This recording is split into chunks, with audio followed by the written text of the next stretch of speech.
শামীম, ঢাকা টাঙ্গাইল মহাসড়কে তীব্র যানজটের কারণটা আসলে কি এবং ট্রাফিক পুলিশ এই বিষয়ে কি বলছে?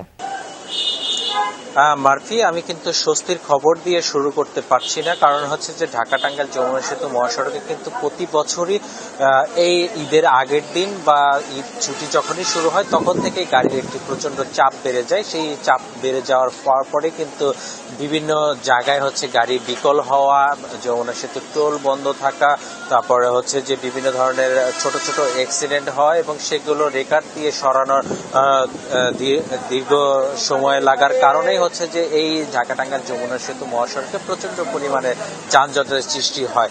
আপনি আমার পিছনে দেখতে পারবেন যে ঢাকা টাঙ্গাইল যমুনা সেতু মহাসড়কে কিন্তু এখন একেবারে রাস্তা স্থবির হয়ে রয়েছে, গাড়ি একেবারেই বন্ধ করে রেখেছে।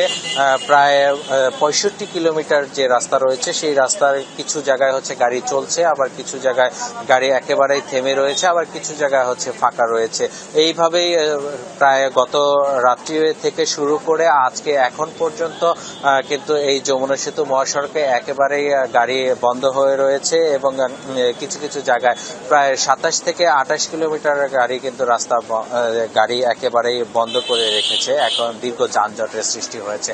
ট্রাফিক পুলিশ এবং পুলিশ সুপার মোহাম্মদ শামসুল আলম সরকার তিনি বলেছেন যে ঢাকা টাঙ্গাইল যমুনা সেতু মহাসড়কে বিভিন্ন পয়েন্টে গাড়ি বিকল হওয়ার কারণে, গাড়ি সরানোর কারণে এবং দীর্ঘ সময় লাগার কারণে হচ্ছে যে এই যানজটের সৃষ্টি হয়েছে। তবু তারা চেষ্টা করে যাচ্ছেন। প্রায় 850 পুলিশের উপরে কাজ